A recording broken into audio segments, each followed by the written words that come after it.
Before we get into this video properly, if you haven't played Cyberpunk yet, you really should. This video will contain spoilers for just about everything, and I'm going to talk about the game in a way that assumes you have a basic understanding of the setting and mechanics. With that out of the way, let's get into the video.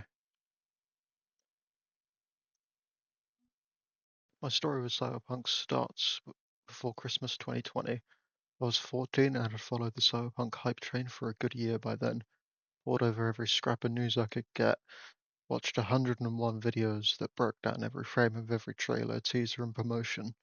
2077 hit the store shelves December 10th, and the gaming community really ripped it to shreds.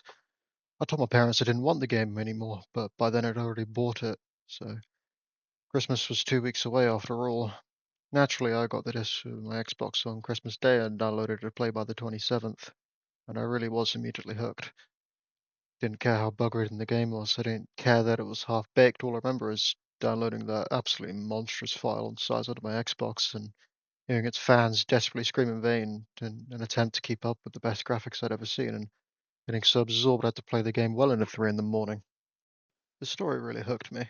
You play as a mercenary named V, who operates in a criminal underworld, who takes on dangerous jobs to steal a biochip from Arasaka, the largest corporation in the world.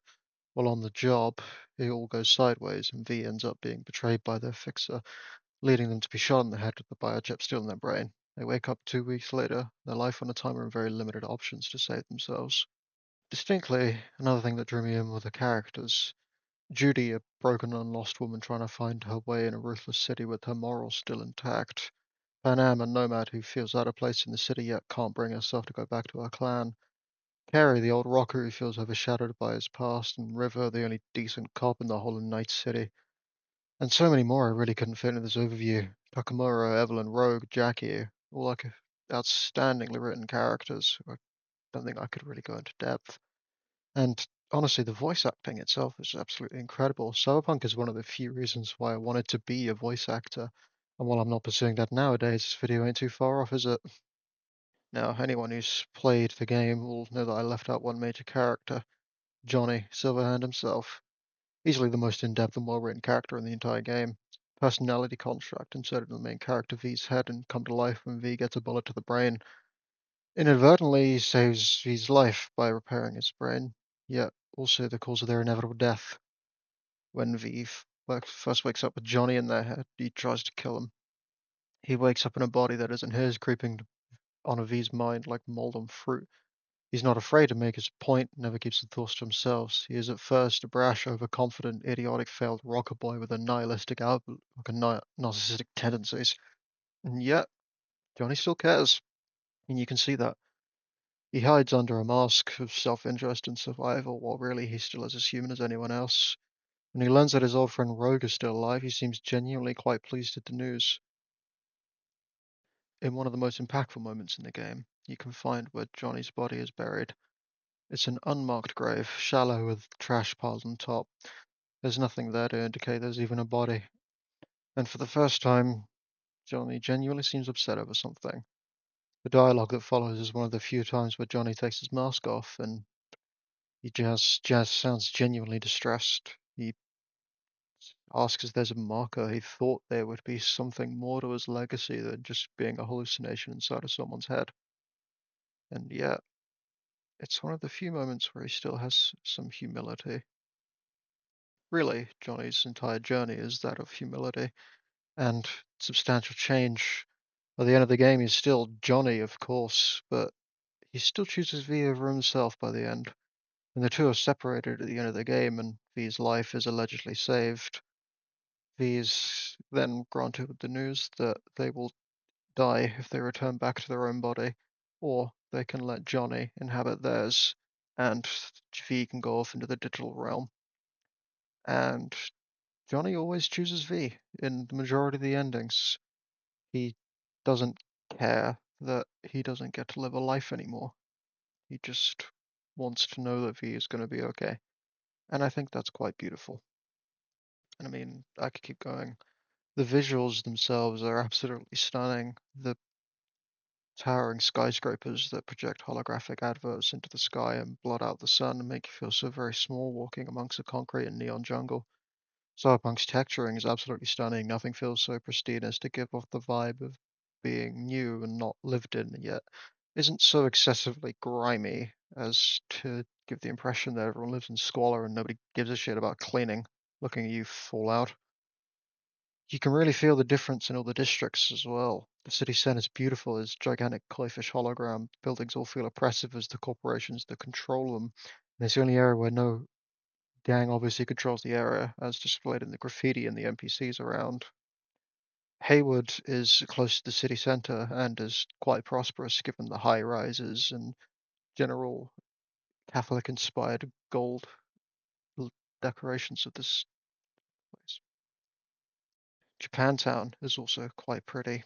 It's obviously inspired by Japan, huge sprawling buildings all looking like they harked back to the 1600s and 1500s. Everything is still infused with that technology and neon that you can only really find in Cyberpunk 2077. The parade itself that takes place in Japantown is absolutely stunning. There's gigantic holograms, dashi floats, and even more. Northern District, the one where you start the game, is Westbrook, and it is probably one of the best tutorials I've ever had. It's huge. You still have access to more of the corporation areas like Konpeki Plaza, where the heist goes down, where V gets shot, and yet there's still the slums off to the side. The North Docks are absolutely disgusting, full of scavengers and maelstrom, and maelstrom themselves are going cyberpsych all over the street. There's a lot of dead bodies, a lot of trash, cars piled up and on fire, and yet it's still home. Well, Santo Domingo is hardly that noticeable, I find. It's full of suburbs and garages, and is famously home to the Sixth Street Gang, a ragtag crew of veterans who've never quite had the chip off their shoulder smoothed out after the war in 2070. There's really nothing that they can do. They're desperate and broken, and they go back to Night City expecting a hero's welcome, but are met with squalor. It's disappointing, and I think it really does shine a light into America today. And while obviously I'm not American, I do find that America does infect all axes of culture and economics. Even in my home Britain, we do quite often mimic America, and we really could stand to treat our veterans better. I think the main thing that I really wanted to say in this video is the emotional core that I still have with this game. Despite its flaws with the bugs and everything that still exists, the gameplay could have been better, really, and I don't think there was any fixing that post-launch. But it's still beautiful. I find that there's nothing quite like the game.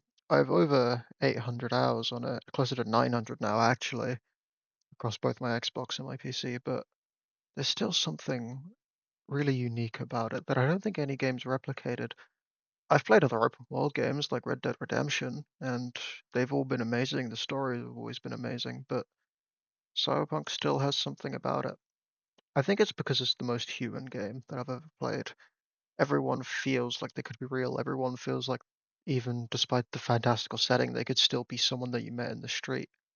And you talk to them, and they're well voice acted, and they respond with such aliveness that it's honestly difficult to convey in just a video. You need to play it yourself.